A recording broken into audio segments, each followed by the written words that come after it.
Coucou, je suis Marie de l'âme du féminin et dans cette vidéo, je vais te présenter les cartes qui composent le nouveau jeu de l'âme, la version éditée qui est actuellement en précommande dans la campagne de financement de participation Ulule. Alors, ce jeu de l'âme consiste en fait à tirer au sort des consignes artistiques, mais pas que. Également, le matériel qu'on va utiliser, les éléments qu'on va pouvoir intégrer dans sa composition. Simplement pour amener à la création. C'est vraiment un outil et pédagogique et une aide à la création, un petit coup de pouce pour passer à l'action et tu vas voir qu'en fait, ce jeu de là, maintenant, se compose en 5 parties, plus une 6e bonus si on arrive aux 200 de financement dans la campagne Ulule. Voilà, donc au total, pour le moment, on est parti sur 112 cartes qui sont composées de 5 thématiques. On va voir tout ça ensemble. Pour les personnes qui prennent l'aventure en cours de route, le jeu de l'âme, initialement, c'était un jeu de cartes qui était à télécharger et à imprimer soi-même, puis à customiser ensuite. L'idée, c'est d'avoir voilà, des petites consignes comme ça sur des cartes. On les tire au sort. Il y avait 100 consignes plus 50 thématiques. Et puis comme ça nous permettait de passer à l'action directement dans notre carnet, dans notre art journal, dans notre création artistique au sens large. Ça peut être aussi utilisé sur des tableaux ou sur une feuille libre. Ici, j'ai optimisé donc les consignes, j'ai optimisé les règles du jeu pour qu'on puisse vraiment le rendre flexible et un peu plus tout-terrain finalement, et plus général, enfin qui laisse plus de liberté d'interprétation de chaque consigne. Parce que c'est un point de départ, mais on n'est pas dans une dissertation de collège. C'est pas grave si on interprète différemment la consigne que son voisin. Bien au contraire, c'est ça aussi qui va faire la richesse du jeu et des possibilités qu'offre le jeu en fait. C'est parti pour les cartes. Donc je suis très contente, ce week-end, je me suis amusée. Et j'ai imprimé vraiment les cartes avec, alors sur mon papier à moi, donc là on est sur un prototype. Je vais vous montrer vraiment toutes les cartes. Là, voilà, on a les 112 cartes. Et là, on a les cartes bonus. J'expliquerai après ces histoires de cartes bonus. Mais là, c'est vraiment les 112 cartes qui sont ici en précommande. Alors, mon papier est un petit peu plus épais que le papier qu'on va avoir avec l'imprimeur. Le papier utilisé par l'imprimeur va faire 300 grammes, mais c'est un papier très compact et opaque. Donc, un petit peu plus fin que celui que j'ai chez moi. Et on a choisi une finition opaque et lisse qui va permettre, en fait, quand on crée sur sa table, c'est pas grave s'il va y avoir des éclaboussures, le papier va être très résistant. Voilà. Pas forcément résistant à tout, mais il sera très résistant et on pourra nettoyer un petit peu ces cartes si on a des éclaboussures dessus. Voilà, donc des cartes tout terrain. Au niveau du format des cartes, on est vraiment sur un format comme ça. Il y a peut-être un demi-centimètre de moins sur les cartes au final quand on les aura en main. Là, c'est que c'est un petit peu compliqué d'ajuster avec mon imprimante le vrai format. Donc là, il faut penser juste à un tout petit millimètre, enfin un demi-centimètre à enlever et on est sur le bon format de carte. Et donc, très facile à prendre en main. Moi, j'ai des petites mains et j'arrive à toutes les prendre dans la main.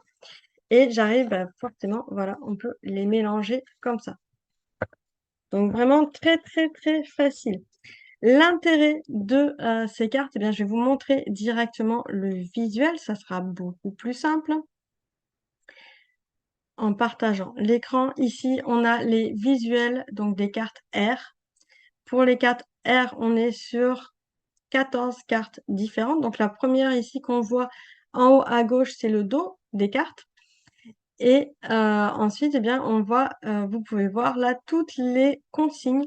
L'air correspond en fait à tout ce qui fait référence au ressenti, aux 5 sens. Voir, écouter, ressentir, le côté intuitif aussi, parfumer, goûter. Et on voit ici qu'à chaque thématique, on a une carte blanche. La carte blanche, vous allez donc la retrouver 5 fois dans le jeu au total sur les 112 cartes. Simplement parce que ça va vous permettre d'avoir cette liberté d'interprétation. C'est vraiment, voilà, carte blanche, faites-vous plaisir, faites ce qui vient dans l'instant. Donc ça, c'est pour les cartes air. Ensuite, on a les cartes éther. Les cartes éther, on est sur 21 cartes avec la carte blanche. Où là, on est sur les thématiques, les fameux prompts. C'est vraiment un point de départ assez large. Et ça va être rigolo parce que par exemple pour animal, on voit en fond de carte, j'ai fait des empreintes d'un chat, mais ça peut être interprété comme dessiner un animal, comme prendre une spécificité d'un animal, je pense à la fourrure par exemple, faire quelque chose qui soit doux ou qui rappelle des écailles par exemple. Donc c'est une thématique qui peut être vraiment une représentation du mot ou quelque chose qui en est issu. Voilà. Il y a des choses qui font aussi bien référence à soi-même que des références plus générales, on va dire. Voilà, comme par exemple quelque chose. L'invisible, c'est très abstrait, mais en même temps, ça peut être aussi très concret. Donc les thématiques sont vraiment libres, enfin tout est libre d'interprétation de toute façon, mais c'est assez large et j'en ai pas mis beaucoup parce que sinon, bah, quelque part, on pourrait faire un jeu que de thématiques, mais ça permet en fait de faire des combos et d'aller ensemble avec les autres cartes. Toujours un fond on a vraiment toujours ce fond qui va être pour soutenir finalement l'interprétation de la carte. D'ailleurs, chaque fond de carte, c'est une de mes créations personnelles dans mes art journaux. Et ça peut être aussi une thématique pour vous démarrer votre page. Donc même si on ne connaît pas le mot, même si le mot ne nous inspire pas, le fond de la carte, l'illustration peut vous inspirer la création. Ici, on va avoir les cartes feu. Les cartes feu, ce sont les passages à l'action. Donc c'est là où il y en a quasiment le plus. Il y en a 37. Avec le dos des cartes rouges pour symboliser l'action. Et donc beaucoup de verbes d'action ou en tout cas beaucoup de choses pour créer du mouvement, que ce soit du mouvement corporel quand vous créez ou du mouvement sur la page. Donc là, il y a beaucoup de choses, poudrer, jouer, coller, des projections. J'ai pas écrit splash, je pense à toi, Chadili, parce que je me suis dit que ça allait pas forcément être parlant à tout le monde, mais c'est l'idée de faire des splashs quand on fait des projections, de brumiser, d'étaler, essuyer, frotter, faire des traces. Enfin voilà, il y a vraiment de quoi faire, de quoi s'amuser. De quoi faire des ouvertures aussi, comme recouvrir, dégrader. On va avoir déchiré aussi. C'est des choses qu'on se permet pas forcément dans notre création. Et c'est là où ça va être assez rigolo de voir comment bah, chaque personne va s'approprier ces propositions-là. Tourner aussi, j'aime beaucoup parce il y a plein de façons d'interpréter ces verbes-là. Donc j'ai vraiment hâte, moi, de pouvoir vous faire ces propositions et voir comment vous vous emparez de ces verbes d'action dans le feu. Ensuite, on a l'eau. Donc l'eau, en fait, c'est pour moi tout ce qui va apporter la couleur, tout ce qui porte la couleur. Donc je l'ai mis sous cet élément eau, même si des fois on a des craies qui peuvent être sèches. Mais parce que finalement, même avec des craies, on va avoir un mélange de couleurs qui est possible. Et je trouvais que, enfin voilà, ça me parlait vraiment de mettre tout ce qui apporte de la couleur sous cette thématique d'eau.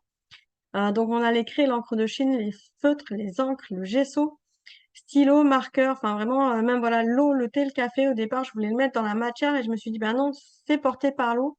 Donc ça va ici dans le matériel finalement, qui porte la couleur.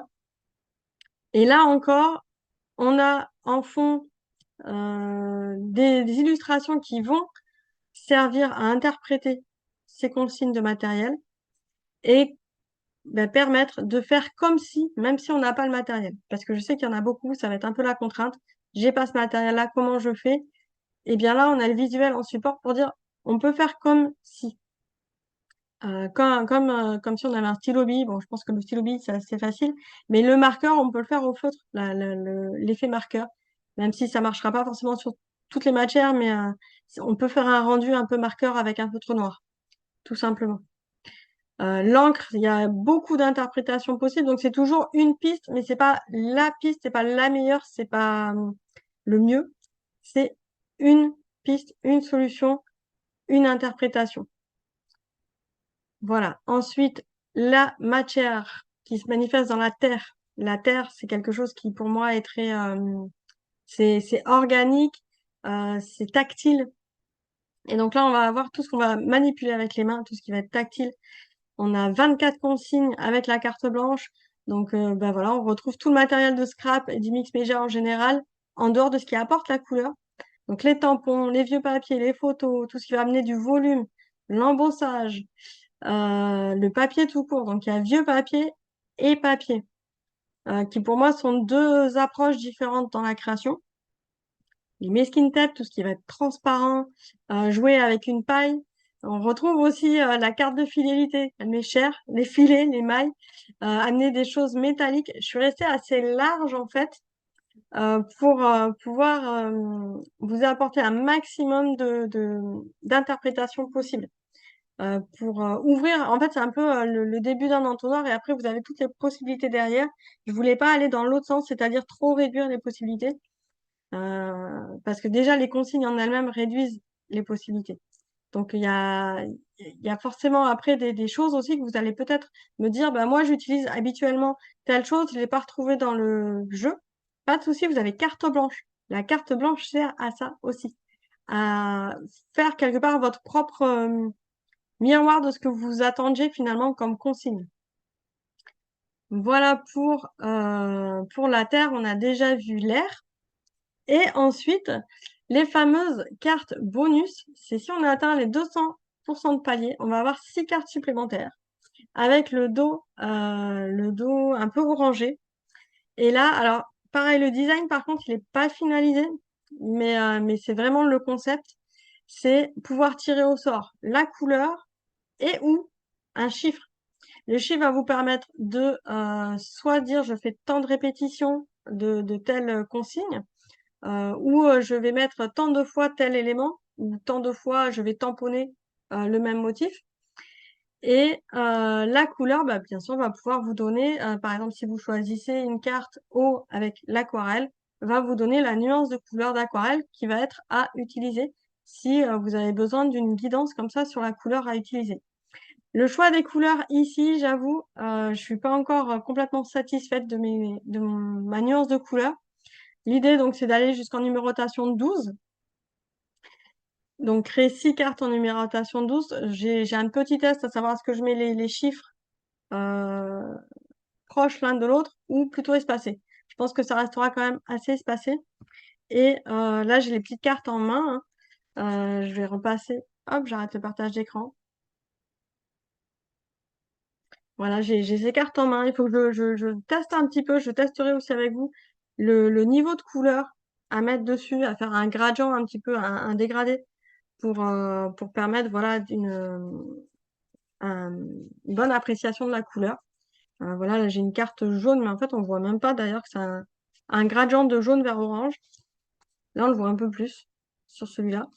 Et l'avantage c'est que le chiffre, alors sur le 2 ça se voit pas, mais voilà, sur le 3, 6, normalement c'est 9 qui est en face. Donc faut que voilà, là ça se voit un peu plus, voilà, 4 et 10. Donc selon comment on pioche la carte, si on la pioche dans ce sens-là, ça sera le 10. Si on pioche dans ce sens-là, c'est le 4. Voilà.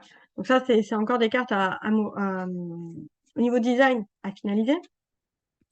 Et donc là, on a bah, toutes les cartes ici en main. Alors c'est vrai que là, je suis sur du papier qui est en rendu mat, complètement mat. Je pense que ça sera un petit peu plus brillant et il y aura un peu plus de contraste. Là, on a quelque chose, c'est pas très contrasté sur. Et c'est mon imprimante qui fait ça. Mais en tout cas, vous allez à chaque fois avoir voilà, le visuel, l'écriture. On a vraiment quelque chose qui est ici bien lisible. Hop, alors forcément, c'est une fois d'un côté, une fois de l'autre. Et dans une prochaine vidéo, je vous explique comment jouer avec ce jeu. Donc, pas de panique, ça arrive. Ma petite question, du coup, je profite de cette vidéo pour continuer l'optimisation du jeu. Ici, j'ai le dos des cartes. Et en les triant, je me suis aperçue que bah, moi, ça va, je suis pas daltonienne, mais qu'il n'y avait pas vraiment de différenciation pour faire le tri des cartes si on était daltonien. Donc ma question, c'est est-ce que pour vous, oui ou non, ça serait pertinent d'écrire au-dessus? Je pense qu'au-dessus, ça serait pas mal. Ou en tout cas d'écrire quelque part la thématique eau, air, feu et terre, air, sur, le dos des cartes pour pouvoir les trier plus facilement si voilà, est-ce que ça vous parle? Ou est-ce que les couleurs vous suffisent? Voilà, je sais qu'il y a certains jeux maintenant qui se font quand, il y a des pions de couleurs différentes, on fait aussi des petits symboles différents pour pouvoir, bah, aider les personnes qui ont du mal à voir les distinctions entre les couleurs. Dites-moi si c'est pertinent ou pas que j'ajoute ça sur le dos de cartes. Voilà, n'hésitez pas à me dire en commentaire, bah, si vous avez aimé ces cartes-là, si ça vous parle, si vous avez hâte d'avoir le jeu. Il est toujours possible de l'avoir en précommande avec un tarif préférentiel bah, sur Ulule avec la campagne qui dure jusqu'au 29 septembre. Après, ça sera trop tard. Après, vous le retrouvez un petit peu plus tard, en fin d'année dans ma boutique et dans ce cas-là, il y aura plus de tarif préférentiel, bien évidemment. Voilà, on se retrouve très bientôt pour les règles du jeu de l'âme. Merci d'avoir regardé la vidéo jusqu'à la fin. Ciao!